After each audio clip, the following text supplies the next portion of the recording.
저는 연설 내용 중에 이제 drill baby drill이라는 이야기를 했습니다. 이게 왜 중요하냐면 산업 관련해서 지지자들이 밈으로 이야기를 했던 거예요. 석유 시추를 다시 해야 된다. 그러니까 지금까지 뭐 친환경 하자 어쩐다 이러면서 못하게 억압했던 산업들을 다시 살려야 된다라는 여론들이 있었거든요. 근데 그게 이제 일종의 밈이 돼서 팬들이 그렇게 막 만들고 있었는데 그걸 또 트럼프가 직접 언급을 해줘서 굉장히 박수를 받기도 했고요. 그래서 지금 뭐 ESG나 전기차 의무화 같은 그린 뉴딜 정책은 트럼프가 전제 폐기하겠다고 이제 연설에서 이야기를 하기도 했고 또 바이든 표정이 막 썩어 들어가더라고요. 네, 석유나 가스 시추를 하겠다, 산업을 부흥하겠다라는 이야기도 확실하게 했습니다. 근데 저는 정말 잘했다고 생각하고요. 이 친환경이라는 것도 결국 도덕적인 선민의식을 좀 자극하는 정책인데요. 이게 결국에 이권과 다 연결이 되어 있습니다. 그 어젠다를 먼저 던지고 그 국제기구를 통해서 이익을 보는 뭐 유럽의 일부 국가들이라든지 그리고 또 중국이 1대1로 또 차이나머니로 잠식되어 있는 여러 국제기구들 같은 경우에도 사실 문제가 많거든요. 그래서 그런 점을 너무나도 명쾌히 지적을 했다라는 생각이 들었고 그리고 가장 중요했던 내용이 프리 스피치입니다. 표현의 자유를 보장하겠다. 지금 PC주의 때문에 미국도 굉장히 검열을 많이 했어요. 너 차별하는 거야? 너 무슨 뭐 레이시스트 인종차별주의자야? 라거나 뭐 이런 식으로 말 한마디 못하고 뭔가 퀴어에 대해서 뭐 말하면 뭐 안 된다는 듯이 뭐 비판하면 안 된다는 듯이 이런 식으로 굉장히 검열이 많았고 뿐만 아니라 정부에서도 검열을 했어요. 그런 규정 같은 것들. 그래서 그런 검열 규정을 정부에 있는 정부 차원의 검열 규정을 전부 다 폐지해야겠다고 트럼프가 이야기를 했고 앞으로 우리나라는 표현의 자유가 보장되는 나라로 이제 만들겠다라고 이야기를 했는데 이 부분이 정말 중요했던 것 같아요. 지금 우리나라의 지금 대한민국의 탄핵 정국에 있어서도 지금 중공 세력의 개입을 비판하는 일반 애국 시민들, 애국 국민들을 향해서 너네 중국 혐오하지 않은 여론을 지금 민주당이 또 부추기고 여론전을 하려고 하고 있거든요. 근데 제가 제 일부 지지자들께도 오늘 말씀을 드렸지만 싫어해도 됩니다. 싫어할 자유가 있습니다. 중국 싫어하셔도 됩니다. 본능적인 감정으로 혐오하고 싶으면 혐오하셔도 돼요. 그거는 문제가 될 게 없어요. 뭐 범죄를 저지르는 게 아니거든요. 그렇기 때문에 그들이 그런 식으로 도덕적 어떤 PC주의 같은 걸 강요한다고 해서 그런 것들을 휘말리지 말자. 그거는 결국에 낮은 자존감과 선민의식을 이용해서 또다시 그들이 세뇌하는 방식이다라는 점을 오늘 한 번 더 말씀을 드리고 싶었고 또 저는 코로나 관련한 언급도 좀 인상 깊었던 것 같아요. 그 미군들 전부 다 복직시킨다고요? 네. 우한 코로나 때문에 이제 당시에 백신을 맞지 않겠다고 했던 군인들을 전부 다 잘랐었는데 그 군인들을 다시 다 복직을 시키고 지금까지 밀린 급여까지 주겠다라고도 이야기를 했고요. 그리고 트랜스젠더 군인 같은 경우에는 퇴출시키겠다라는 이야기 했던 것은 아실 겁니다. 그러니까 여러분 그 트랜스젠더 군인이 그냥 트랜스젠더인데 군인 역할을 잘 하겠지라고 생각하시는데 그게 아니고요. 그냥 본인들의 정체성을 위해서 그냥 군인이라는 그 의복만 활용하듯이 그리고 정말 외설적인 사진을 찍어서 개인의 욕구 충족에 사용한다든지 그러면서 미국 군 기강이 굉장히 해이해졌었습니다. 그게 문제입니다. 네, 그래서 그 군 기강을 다시 복구하고 강력한 미군으로 원상 복구하겠다라는 것이 이제 트럼프 대통령의 의지였었고요. 또 관련해서 백신 관련해서 사기라든지 이런 부분들 비리라든지 이런 것들도 전부 타파하겠다라는 이야기를 했습니다. 또 한 가지는 이제 본인이 스스로 피스메이커, 유니파이어가 되겠다라고 했어요. 평화를 만들겠다. 그리고 화합을 만들겠다라는 이야기를 한 것인데 일부 좌파 언론들 같은 경우에는 트럼프를 굉장히 극우몰이를 하면서 뭐 전쟁이 일어날 것인 이런 이야기를 하는데 사실 트럼프는 전쟁을 억지하고 싶어합니다. 그것 때문에 강력한 군사력이 필요하다라고 생각하고 있는 것이고요. 그러면서 이제 하마스의 인지를 되찾는다거나 멕시코만을 미국만으로 만들겠다거나 중국에게 빼앗긴 이제 파나마 운하를 되찾겠다 이런 의지를 표명한 것도 저는 잘했다라는 생각을 했습니다. 이게 우리 자유진영 우방국들 그리고 우리 대한민국의 자유 우파들도 더 강력하게 목소리 내야 됩니다. 네, 그들이 뭔가 PC주의로 사상 세뇌한다고 거기 호도돼서 그 프레임 안에서 착한 사람이 되려고 할 필요가 없어요. 사실 그들이 하고 있는 게 악행이에요. 이 지점을 트럼프의 연설을 통해서 많은 분들이 전 세계의 많은 시민들이 세계 시민이라고 할까요? 전 세계에 있는 많은 각국의 국민들이 깨달았지 않을까라는 생각이 들었고 또 저는 트럼프가 굉장히 묘수를 뒀다고 본 게 마틴 루터 킹을 언급한 것입니다. 네, 생각보다 이게 언론은 굉장히 트럼프가 차별주의자고 혐오주의자 이러면서 공격을 했는데 한국의 좌파 언론들, 미국의 좌파 언론들도 그런데 트럼프가 사실 흑인 사회에서도 지지를 꽤 많이 받았어요. 히스패닉 사회에서는 이미 원래 많이 받았었고 근데 마틴 루터 킹을 딱 인용을 하면서 그의 꿈을 우리가 더 번영한 현실로 만들겠다. 그래서 그 말에서 이제 기립박수들이 쏟아졌는데 굉장히 영리하면서도 명확한 연설이었다라는 생각을 했고요. 전체적인 이런 과정을 보면서 한 번도 A4용지를 보지 않았습니다. 저는 그 점 참 문재인 전 대통령 여러분 생각해 보십시오. 어딜 가든 A4용지만 들고 다녀서 그때 트럼프 대통령이 한 번 이제 조롱을 한 적도 있었는데요. 그런 면에 있어서 이렇게 어떤 종이를 보고 읽는다든지 이런 정치인이 아니라 본인이 생각하는 바가 있고 하고자 하는 바가 있고 본인 스스로의 능력에 확신이 있는 사람만이 전 이럴 수 있다 생각을 하는데 한편으로 많은 국민들이 그러셨습니다. 미국이 좀 부럽다. 왜냐하면 저도 그랬는데 네, 선출한 리더십을 확실하게 믿잖아요. 근데 우리도 윤석열 대통령을 선출을 해놓고 온갖 언론이 신면 잡기적인 비방 비하부터 해서 처음부터 그랬죠. 네, 지금 여러 가지 정치적인 선택들에 대해서 그냥 비난하고 낮잡아보는 여론을 굉장히 만들었지 않습니까? 그런데 미국은 선출한 권위에 대해서는 확실하게 존중을 하는 그런 모습들 그런 것도 우리가 봐야 된다고 저는 생각합니다. 저는 진짜 오늘 트럼프 미국 대통령이 이제 취임하고 나서 네. 연설은 멋지게 하시고 나서 네. 이제 행정명령을 내리기 시작하는데 첫 번째 1호 행정명령이 네. 여러분 뭐였는 줄 아십니까? 국가 비상사태 선포였습니다. 아니 대한민국 지금 대통령은 국가 비상사태 선포하고 비상계엄 내려가지고 지금 탄핵에 물려서 지금 조금 전에 뭐 속보 지금 올라와 있는데 대통령이 네. 헌재에서 병원을 네. 마치시고 나서 너무 피곤하셨는지 지금 병원으로 옮겨지셨거든요. 근데 그게 아주 큰 뭐 이상이 있는 것 같진 않은데 일단 그 자세한 내용은 제가 같은 속보 올라온 대로 여러분께 중간중간 좀 말씀드리겠습니다. 네. 어쨌든 대한민국 이런 상황인데 미국은 트럼프 대통령이 취임하자마자 바로 일성인 게 지금 미국은 비상이다. 네. 그래서 내가 단호하게 지금부터 하나씩 해결해 나가겠다면서 무려 100개나 되는 행정명령을 내리더라고요. 네. 그건 또 어떻게 보셨는지요? 저는 정말 잘했다고 생각합니다. 대통령이 왜 됩니까? 일하려고 되는 것 아닙니까? 무슨 일을 해야 되고 해야 할 일이 많은 사람이 대통령이 됐으니까 당연히 했다라고 보고 미국 국가 비상사태 맞습니다. 계엄 발동할 만한 상황 맞거든요. 지금 온갖 마약 범죄니 뭐니 해서 나라가 엉망진창이 됐고 지금 불법 이민자들 때문에도 엄청난 문제가 생겼기 때문에 그런 국경 문제에 있어서 트럼프가 이제 방점을 두고 국가 비상사태로 행정명령 1호를 국가 비상사태로 선포를 했었는데요. 선출한 권력이 선택한 정책적이고 정치적인 방향성에 대해서 미국 국민들은 선출했기 때문에 의문을 더 이상 제기하지 않은 겁니다. 대통령의 권리이기 때문에요. 그래서 저는 이번 비상계엄도 사실 대통령의 권리이기 때문에 우리가 왜 이런 결정을 했으며 앞으로 어떻게 해야 될까를 살폈어야 되는데 갑자기 국회가 선동을 하면서 내란죄는 이런 이야기들을 하고 지금 공수처 같은 이상한 사실 뭐 형태도 제대로 갖추지 못한 기구가 온갖 본인들이 갖지도 못한 권한을 남용하면서 대통령을 불법 영장으로 불법 체포하고 지금 억압하고 있지 않습니까? 현직 대통령인데 말입니다. 그래서 이런 현실들이 참 우리나라가 아직은 갈 길이 멀다라는 생각이 들어서 조금 저는 씁쓸하기도 했었고요. 또 한편으로 또 이번에 행정명령 내용 중에 또 다른 것들이 제가 이제 주의 깊게 본 것이 이제 국가 비상사태가 이제 장벽 이슈지 않습니까? 근데 이제 다시 장벽 불법 이민자들이 이제 넘어오는 걸 막기 위한 거죠. 네, 그 불법 이민자 문제에 있어서 참 잘했다고 생각한 게 바이든 정부 당시에 이민 예약 어플을 만들었어요. 정부 차원에서 그거를 핸드폰으로 이민 예약을 해서 그냥 넘어와서 보여주면 되는 식으로 말이 됩니까 이게? 그래서 이제 그 어플 자체를 아예 폐지를 하고 법원에서 해당 이민자에 대해서 이민을 허용하기 전까지 멕시코에서 넘어올 수 없도록 하겠다. 원래 그렇게 되어 있었다고 합니다. 그래서 그거를 다시 복원을 하겠다라고 이야기를 했고 또 한 가지 정말 잘한 게 불법 체류자의 자녀들, 불법 체류 외국인의 자녀들에 대해서 출생과 동시에 시민권을 부여하는 것들을 이제 제한하겠다.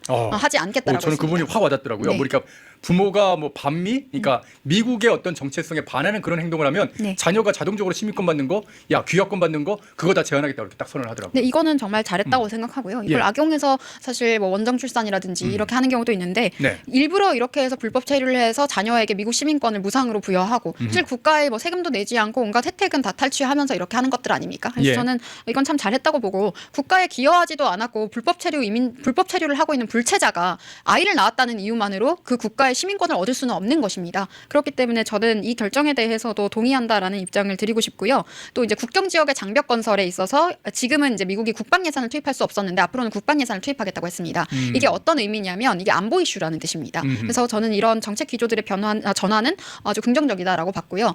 저는 과거에 영국의 대처 수상이 영국병을 당시 작용하던 영국병을 치유했다면 트럼프가 미국병을 치유할 수 있겠다라고 생각을 했었는데 첫날부터 그런 여러 가지 모습들이 보였던 것 같고 또 마약 카르텔에 대해서 이제 해외 테러 조직으로 지정을 하겠다라고 이야기를 했습니다. 그리고 그 세력을 뿌리 뽑겠다라는 이야기도 했는데 이것도 당연하고 아주 잘한 결정인데 이걸 가지고도 또 뭐 극단이니 뭐니 하는 좌파 언론들이 있을 것 같아서 참 그런 부분들에 대해서는 지적을 해드려야 될 것 같고 또 한 가지 이걸 들으시면 재미있게 생각하실 부분이 재택근무 공무원들에 대해서 사무실 전면 복귀 명령을 내렸습니다. 그동안 코로나 돈 받은 만큼 일하라 이거예요. 그러니까 코로나 시국 때 이제 바이든 정부 때 재택근무를 할 수 있게 했는데 공무원들이 재택근무를 하면서 무슨 일을 어떻게 하는지 알 수도 없고 안보 사항이 유출될 수도 있는 것이고 굉장히 업무 효율이 떨어졌기 때문에 정말 잘한 결정이고 이건 당연한 건데 참 잘한 결정이다라는 생각이 들고 또 쿠바를 테러 지원국으로 그것도 좀 놀라웠어요. 네, 재지정했습니다. 이게 원래 지정이 되어 있었는데 오바마 때 그 테러 지원국에서 빼버렸어요. 그랬다가 다시 트럼프 대통령이 지정을 했는데 또 바이든이 또 해제를 해버렸어요. 그래서 트럼프 대통령이 또 다시 복구를 했습니다. 그래서 이거는 정말 잘했고 앞으로 안보 기조에 대해서 명확한 의사 표명을 했다라는 생각이 들고요. 또 앞서서 연설에서도 나왔지만 바이든의 행정명령들을 해제를 했는데 그 내용 안에 이제 그린 뉴딜 정책 전면 폐기가 있고 그리고 유대인 정착민에 대해서 바이든이 이제 제재를 했었는데요. 그 부분에 대해서 제재를 해제를 했습니다. 그리고 또 인공지능 관련한 산업에 대해서 바이든이 규제를 했었는데 이 부분에서 이제 규제 철폐를 하는 방향으로 트럼프는 정책 기조를 잡았고요. 또 한 가지 국제적으로 주목해 볼 만한 것은 이제 파리 기후 협정을 재탈퇴한 것. 딱 그거 들고서 이렇게 사진을 찍더라고요. 그리고 WHO도 탈퇴를 했는데 그러니까요. 저는 이거는 잘했다고 생각을 합니다. 제가 말씀드렸던 여러 국제기구들이 이미 차이나 머니에 굉장히 잠식되어 있고요. WHO는 완전히 좀 넘어가 있죠. 네, 예. 넘어가 있고 거기서 무슨 뭐 아프리카 후보 이러면서 제3지대 제3국가 후보 이렇게 굉장히 차이나머니가 밀어서 항상 수장으로 당선시키거나 이런 케이스가 있는데 아프리카 그런 국가들 같은 경우에는 이미 중국의 1대1로로 잠식된 경우가 많습니다. 그렇기 때문에 미국이 막대한 자본을 들여가면서까지 더 이상 차이나머니에 잠식된 단체들의 정당성과 권위를 부여할 이유가 없다라는 판단 때문이었다는 생각이 들고요. 미국의 군기에 반하는 세계의 어떤 뭐 단체라고 하더라도 그 세계 단체에다가 세계 어떤 그런 기구에다가 미국이 어마어마한 돈을 좀 주고 있거든요. 네. 근데 그게 미국의 국익에 반하면 그냥 나와버리겠다 이거예요. 네, 그러니까 맞죠? 미국 예. 국민들의 세금으로 왜 그렇게 해야 하느냐. 맞습니다. 사실 합리적으로 생각해 보면 맞지 않잖아요. 차라리 그 비용을 미국 국민들의 복지에 이용할 수도 있는 것이기 때문에 예. 미국 국익을 생각하는 미국 대통령으로서는 잘한 결정이라는 생각이 들고 저도 앞으로 국제기구 같은 것들도 전부 재편되는 계기가 또 생기지 않을까 싶습니다. 왜냐하면 기존에 있는 국제기구들이 굉장히 그렇게 좀 부패했다거나 이제 편향성을 갖게 된 케이스들이 많아서요. 예. 가령 이제 오쿠스 안보동맹 같은 경우에도 저는 앞으로 뭐 지금 나토도 있고 여러 안보동맹이 예. 있다고는 하지만 지금 신안보동맹인 오쿠스가 앞으로는 가장 핵심적인 역할을 하리라고 한국이 생각합니다. 그때 가입을 했어야 되는데 참. 네. 예. 지금 사실 윤석열 대통령, 윤석열 정부가 기술 협력 파트너로 오쿠스에 함께 협력국으로 들어가기 위해서 굉장히 노력을 많이 했습니다. 일본과 한국이 함께 들어가기 위해서 노력을 했었는데요.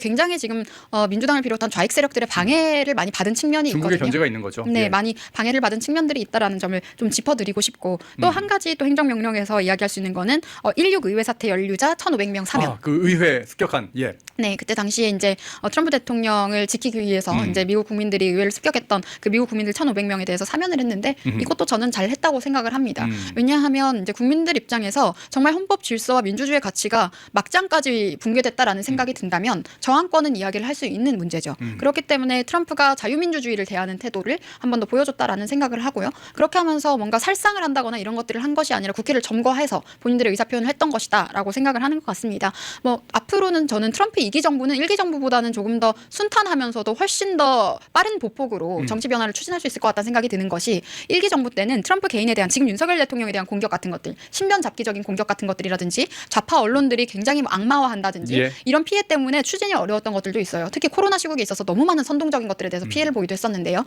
그런데 앞으로는 이미 그런 부분들에 있어서 이미지가 다 청산이 되어 있고 예. 트럼프 대통령도 지금 윤석열 대통령과 비슷한 점은 젊은 세대의 지지를 굉장히 많이 받습니다. 제가 지금 10대, 20대들은 특히 우파 성향이 명확하고 지금 90년대생들, 00년대생들을 중심으로 전 세계적으로 신우파 세력이 이제 부흥을 할 것이다라고 항상 말씀을 드리는데 그래서 앞으로 청년들이 전폭적인 지지를 자율적으로 트럼프에 대해서도 보여주고 있기 때문에 정책 방향성에 있어서 크게 무리는 없을 것 같고요. 그동안 좌익 기득권들이 미국을 정말 막 끝까지 망쳐놨기 때문에 정상화를 하라고 국민들이 뽑아주셔서 아마 트럼프 대통령은 그런 국민들의 전폭적인 지지 그리고 지금 의회에서도 여당이 승리를 공화당이 승리를 다 거뒀기 때문에 앞으로 굉장히 우리가 지켜볼 때 빠른 추진력 있고 보폭이 큰 걸음으로 나아가는 미국의 변화를 아마 볼 수 있을 것 같다 그런 생각이 들었습니다. 진짜 이 트럼프 미국 대통령 같은 경우는 국회도 상원 하원도 다 공화당이 장악을 했기 네. 때문에 어마어마한 추진력을 갖고 일을 해나갈 수 있을 것이다 기대가 되는데 네.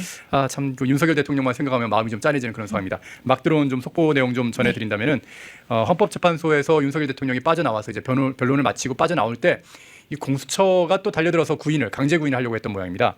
그래서 그 강제 구인을 하려고 했던 그 공수처를 피해서 지금 국군 서울지구병원으로 향하신 거고요.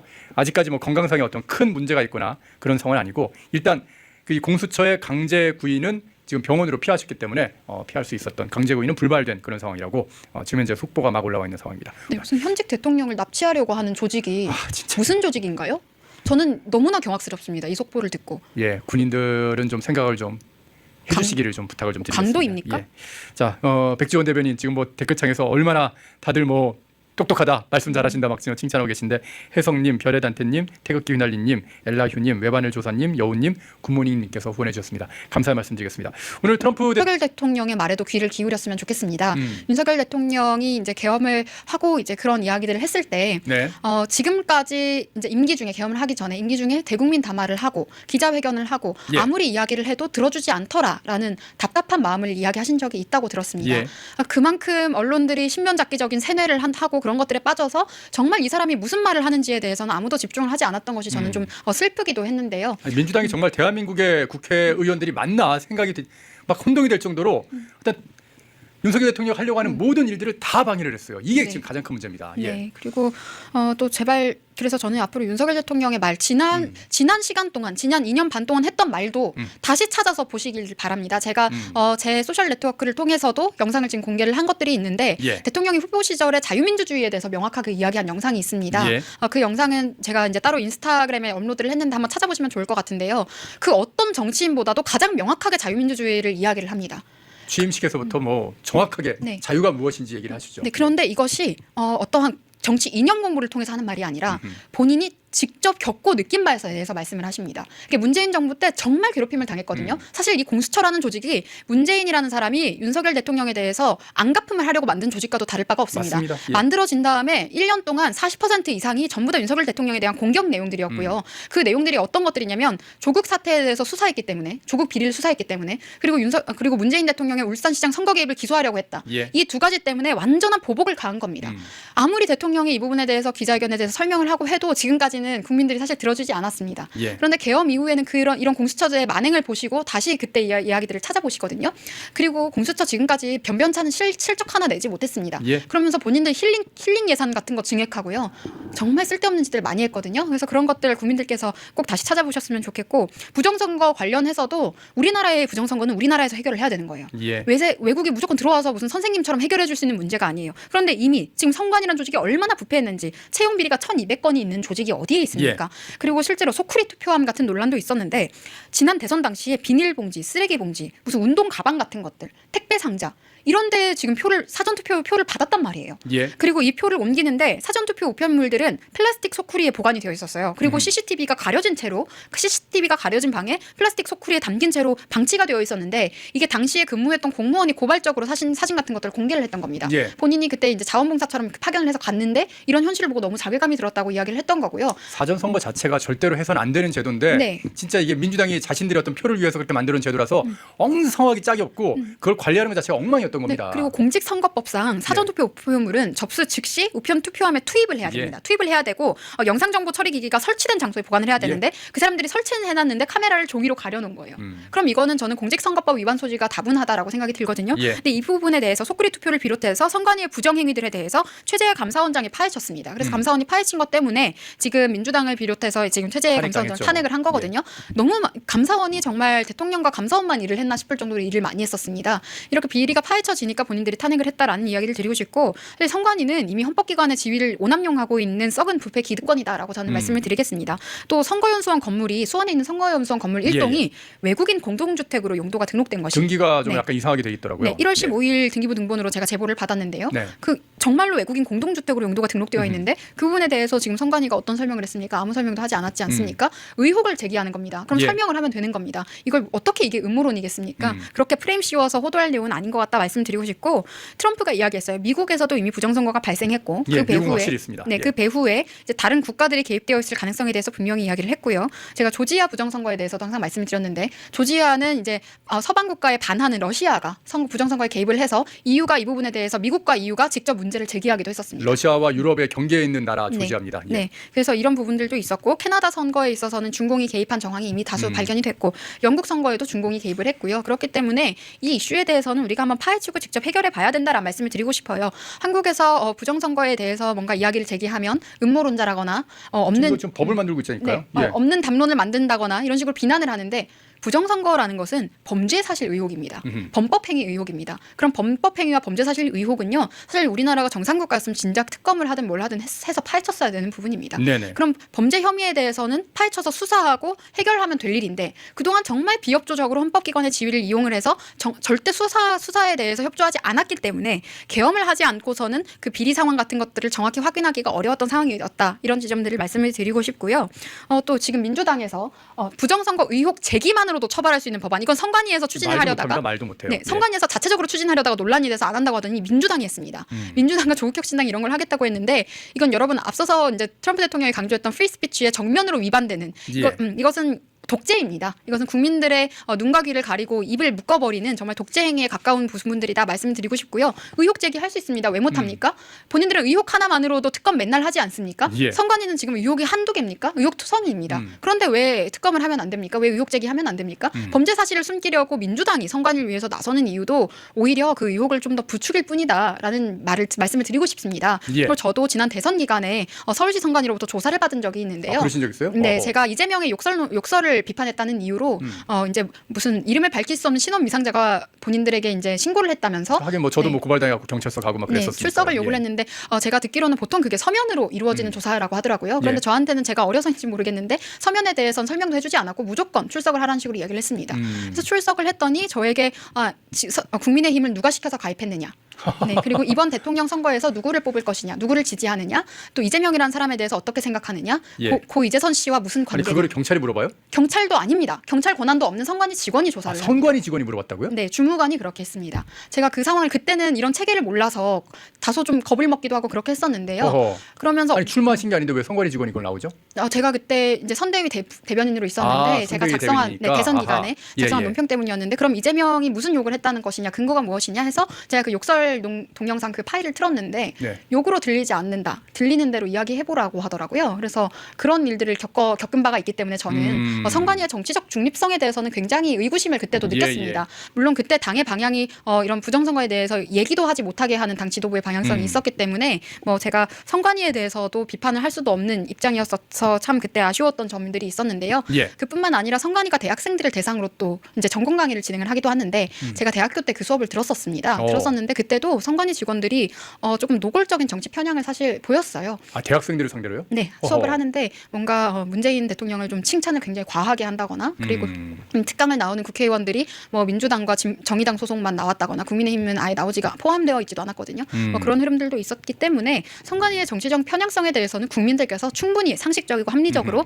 그런 의문을 제기하실 수 있고 선관위의 부정에 대해서 의혹을 제기하실 수 있다라고 말씀드리겠습니다. 그리고 예. 그 형상기억 종이 막 이런 거 선관위가 그때 자체적으로 영상까지 만들었잖아요. 예. 근데 그런 형상기억 종이라는 것 자체가 무슨 의미인지 사실 대다수의 국민들이 어이없어하고 이제 계시거든요. 투표 용지에 네. 접어서는 게 다 펴져 있더라 뭐 그런 이제 의혹이긴 네. 한데 네, 뭐 펴서 넣는 전선이 분들도 없다. 계시기 하기 네, 때문에 펴서 넣는 분들도 계시죠. 예. 계시긴 한데 거기서 설명했던 건 접어서 넣더라도 주름 하나 안 넣는다라는 편진다는 어떤 그런 그게 얘기를 좀, 했죠. 좀 예. 기괴스러운 설명이었던 이것도 것 그 같습니다. 영상을 또 지웠어요. 그래가지고 논란이 되고 있습니다. 네, 예. 좀 기괴하다라는 네. 생각이 들기 때문에 선관위는 본인들이 헌법기관이라고 해서 무소불위의 권력이 아닙니다. 예. 의혹이 있으면 그 문을 열어야 되는 것이고요. 조사받을 것들, 수사할 것들 있으면 이번 기회에 저는 다 했으면 좋겠습니다. 진짜 좀 그랬으면 좋겠습니다.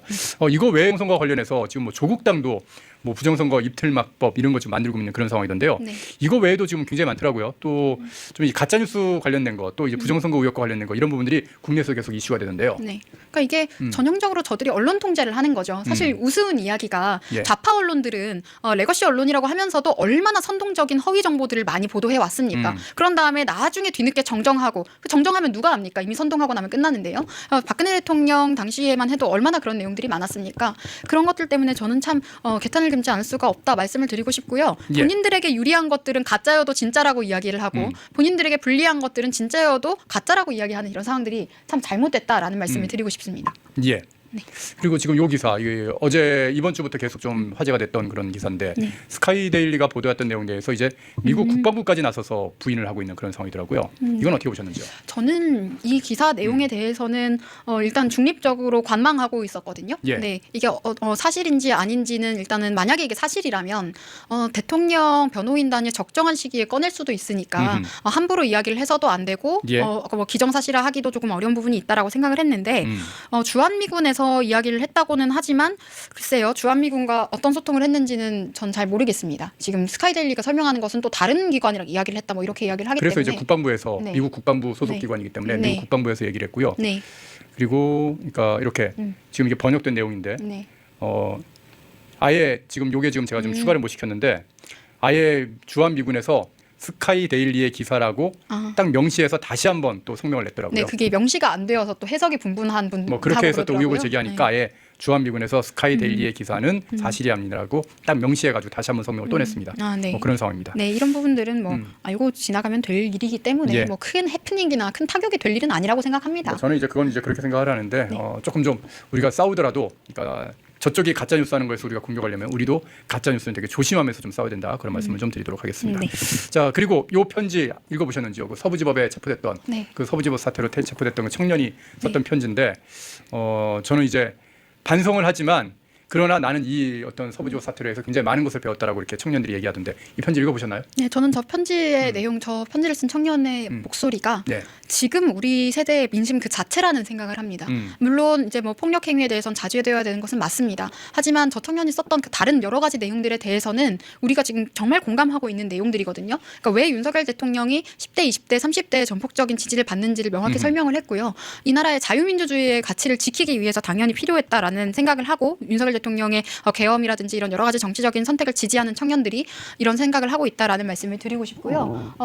저는 참 이 편지 내용을 말하는 게 너무 좀 슬프기도 합니다. 왜 어떤 면에서? 지금까지 정치가 제대로 기능을 했으면 이런 일까지는 오지 않았을 건데 지금 정치인들은 이런 폭력 사태가 발생한 것들에 대해서 너무나도 오만하게 청년들에 대해서 비하 발언을 하고 멸시를 하고 멸칭을 쓰거든요. 그런 태도는 정치인들이 가져야 할 태도가 저는 아니라고 생각합니다.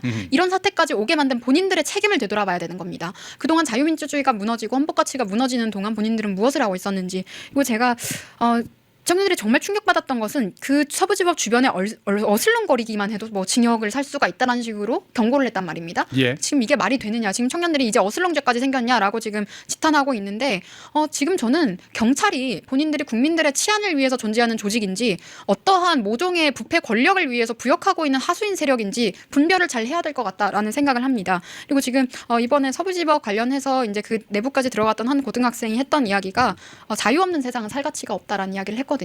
근데 지금 젊은 세대가 왜들 이렇게 이야기를 하느냐면 문재인 암흑기. 그 문재인 암흑기 때 그 독재에 대해서 저희는 이미 경험을 했습니다. 예. 공산화 독재 시절을 이미 경험한 세대와도 같습니다. 그렇기 때문에 이 자유의 가치에 대해서 이야기를 하고 있는 것이고 정말 명확하게 본인들이 겪었기 때문에요. 나이가 어려도 저렇게 선명하게 지적을 할 수 있는 것인데요. 이 부분에 대해서 또 뭐 일부 극단적인 뭐 누구들의 뭐 의견이 이러면서 조롱하고 비난하고 정치인이 나서서 뭐 폭도라는 단어까지 쓰는데 지금 저 청년들을 향해서 폭도라고 말씀하시는 분들 민노총한테는 그렇게 이야기해봤습니까? 과거에 세월호 선동할 때요. 그 좌파 단체들 어떻게 했느냐면 경찰버스 그냥 뒤집어버리고 유리 다 깨고 거기 불까지 질렀어요. 예. 근데 그때 폭도라고 했습니까 언론들? 제발 저는 정말 자유민주국가에서 권위를 가지고 국익을 위해서 기여하는 언론이든 정치인이든 뭐 사법부의 소속 구성원들이든 이런 부분들에 있어서 이 편지 꼭 읽어보시고 반성을 했으면 좋겠다라는 생각이 듭니다. 그런데 오히려 이걸 또 기회를 삼아서 어떻게 해보려고 하는 그런 구태의연한 모습들 앞으로 청년들이 용납하지 않을 것이라는 말씀을 드리고요. 그리고 이 부분을 말씀드리고 싶습니다. 예. 대법원이 그런 이야기를 했더라고요. 법치를 이렇게 무시하는 행동 뭐 용납할 수 없니만 이런 말씀을 하셨던데 대통령은 전 국민이 선출한 가장 직접적인 권력이고 가장 대표성 있는 권위입니다. 예. 그런데 지금 권력을 갖고 있는 권력기관들이 현직 대통령에 대해서 온갖 편법과 불법을 자행하면서까지 무리한 시도를 하고 있는 것. 그게 문제죠. 이것 자체가 대한민국 자유민주주의에 대한 가장 심대한 도전인 겁니다. 가장 문제적인 도전인 겁니다. 이 부분에 대해서 분명히 인지를 해야 된다라는 말씀을 드리고 싶고 지금 윤석열 대통령은요. 이전에도 정치적인 뿌리가 있었던 분이 아니고 앞으로도 그런 욕심을 낼 이유가 없기 때문에 국익을 위해서 계속 일을 해왔던 사람이기 때문에 이렇게 윤석열 대통령을 강압하는 폭력적인 행태는 분명히 시간이 지나고 나서 국민들에 의해서 역사에 의해서 심판을 받을 것이고 처벌을 받게 될 것이다라는 이야기를 드리겠습니다. 예. 네. 이런 계엄 이후에 여러 가지 상황을 겪어보니 예. 행정부, 입법부, 사법부, 언론, 뭐 헌법기관이란 선관위까지 썩지 않은 곳이 없고 보수 정당이라고 하면서도 내부가 좌파들이 잠식을 하고 있고 그 기득권이 한 몸으로 움직이면서 사회주의로 체제를 전복하려 하고 사실상의 공산화, 중국 공산당과 북괴에 부역하는 그런 행태들을 보여왔던 거예요. 우리 국민들의 자유를 억압하는 행태들을 지금 계속해서 보이고 있기 때문에 예. 국민들이 정말 충격을 받은 것이고 또 청년들 한편으로 이런 생각을 하는 겁니다. 그럼 지금까지 자유민주주의를 지키기 위해서 윤석열 대통령 혼자서 싸웠구나. 그러니까요. 그게 제일 안타까운 그래서 거죠. 대통령의 빈자리가 이렇게 크게 나타나는구나. 그 생각을 해서 사실 윤석열 대통령이 그렇게 한 것은 미래 세대 때문이거든요. 예. 앞으로 살아갈 청년 세대들에 대한 빚진 마음 때문에 그런 선택을 했다고 생각하기 때문에 청년들도 그런 마음이 있어서 굉장히 미안한 마음도 느끼고 있고 그리고 이런 사람이 우리를 위해서 계속해서 자유민주주의를 지켜줘야 되는데 이렇게 탄핵을 당하거나 하면은 정말 이제는 체제 자체가 전복될 위기에 처했다라는 그런 위기감을 지금 느끼고 있는 것이다라고 다시 말씀드리고 싶고 이 와중에도 언론은요 성별 갈라치기를 합니다. 20대 남자들이 뭐 탄핵 찬성 집회 응원봉 20대 여자들한테 뭐 열등감을 느껴서 탄핵 반대 집회에서 뭐 나섰다. 어느 언론사인지 좀 까주세요. 어느 언론사? 너무 많아요. 너무 많아요. 그런 식으로 많아요? 이야기하고 뭐 전문가라면서 교수까지 동원해서 이런 현상 분석을 한 그런 기사까지 제가 봤는데 네. 너무나도 경악스럽다 말씀을 드리고 싶고요. 20대 여성들이라고 몽땅 다 뭐 무조건 윤석열 탄핵 찬성 이거 아닙니다, 여러분. 네, 제가 항상 말씀드리지만 정상적인 20대 여성은 50대 민노총 아저씨들 사이에서 노래 부르고 춤추고 싶어 하지 않습니다. 예. 그런 거 안 합니다. 예. 그리고 지금 탄핵 반대 집회 대통령을 위해서 모여있는 그 애국 집회를 나가보시면요. 그냥 남녀노소 연령과 성별에 상관없는 화합의 장이에요. 함께하고 있습니다. 아니 실제로 SBS 기자가 기자 아닌 척하고 들어가서 취재하고 나서 그다음 브라인드에다 글 썼지 않습니까? 거기서 뭐라고 그럽니까? 아니 민노총 쪽, 그러니까 민노총이 아니라 그 어쨌든 대통령에 탄핵시켜야 된다는 그 한단동 집회에 갔더니만 무기 들고 다니고 술 취해서 돌아다녀서 겁나서 거기선 도망 나올 수밖에 없었고 이쪽 탄핵을 반대하는 시민들의 어떤 집회 쪽에 갔더니 아이고 젊은 친구 같네 하면서 어묵 먹이고 컵라면 먹이고 김밥 먹이고 해서 너무 배가 불러서 도저히 먹을 수가 없어서 나오게 됐다. 이게 너무 극과 극의 분위기가 지금 나오지 않습니까? 네, 그래서 어느 쪽이 진짜 시민이냐고요. 네, 그래서 제가 말씀드리고 싶은 것이 지금 탄핵 반대 그리고 애국 국민들이 모여 있는 예. 그 현장은 자유 대한민국에 대한 애국심으로 남녀노소 성별과 연령을 불문해서 모여 있는 대국민 화합의 장이고 예. 그 애국 집회는 2030 남녀가 함께 주도한 겁니다. 예. 그 말씀을 드리고 싶고 반대로 종북 집회, 탄핵 유도하는 그런 선동 집회는 50대 민노총들이 이끌고 자기 기득권 지키려고 하는 거예요. 네, 일부 트젠, 퀴어, 뭐 페미, 종북, 뭐 중국인, 공산주의 단체, 뭐 팔레스타인 깃발 부대 이런 사람들이 가 있는 거예요. 누가 정상적인 애국 국민들이겠습니까? 이 얘기를 드리고 싶고 이렇게 막 분석한다고 이야기하는 분들 성별 갈라치지 마십시오. 실제적으로 현장에 가봐도 알겠지만 그러니까 남녀들도 거기서 이제 나가서 청년들도 그때 좀 충격을 받아요. 왜냐하면 예. 그동안은 언론이 워낙 갈라치기를 해서 몰랐는데 현장에 가보니까 다 똑같은 마음을 가지고 있고 특히 여성들이 정말 많거든요. 젊은 예. 여성들이. 그래서 남성들도 모두 다 좌파라는 식으로 선동을 당했는데 그게 아니구나라는 이야기들을 많이 하거든요. 그래서 언론한테 제발 그 세대에 대한 대표성도 없으면서 자꾸 뭔가 50대 전문가라고 교수의 말을 인용해서 20대 남성들을 특히 비하하고 멸시하는 듯한 표현들을 많이 쓰는데 그런 행동 그만두시라고 말씀드리겠습니다. 지금 20대 남성들이 만약에 군대에 안 가면 여러분들 모두 다 위험한 거예요. 예. 빚지고 있는 거예요. 왜 그런 것들을 인지를 하지 못하는지 참 답답하다라는 말씀 드리고 싶고요. 지금 뭐 MZ세대 비하하는 여론 옛날부터 지금 작업을 문재인 정부 때 계속 해왔지만 비하하면 안 됩니다. 정말 똑똑한 세대입니다. 이 편지 내용 한번 읽어보십시오. 고등학생이 뭐라 그랬습니까? 자유가 없는 세상에서 살 이유가 없다고 하지 않았습니까? 예. 정말 명확하게 이 사태에 대해서 인지를 하고 있는 것이고 자유민주주의의 가치에 대해서 체득을 하고 본인의 언어로 표현할 수 있는 똑똑한 세대다라는 말씀을 드리고 싶고 저는 저보다 지금 어린 20대 초반 10대 후반 세대들이 정말 똑똑한 것 같다라는 생각을 했습니다. 그래서 앞으로 함께 세상을 바꿔갈 많은 젊은 청년들에 대한 기대가 저도 큽니다. 예. 낙지님께서 4050이 문제라고 그러시는데 진짜 저 같은 님께서 4050이 문제라고 그러시는데 진짜 저 같은 50대들은 이제 좀 정신 좀 차리고 이런 똑똑한 2030들에게 그 자리를 좀 내주고 더 활동할 수 있게끔 기회를 좀 줘야 될 것 같다 그런 생각을 해봅니다. 폭력은 안 된다. 우리 청년들이 다치는 일이 있어서는 안 된다. 예, 그거 맞죠. 라는 말씀을 꼭 전해달라고 하셨습니다. 예, 제가 마무리 잘 해가지고 대통령 구할 수 있는 분위기 만들었다니까요. 우리가 승리하기 위해서는 이 분위기 그대로 가져가야 됩니다. 그러기 위해선 우리는 어디까지나 법과 원칙을 지키면서 준법 투쟁을 하는 겁니다. 그걸 꼭 좀 알아주셨으면 좋겠습니다. 예, 오늘 말씀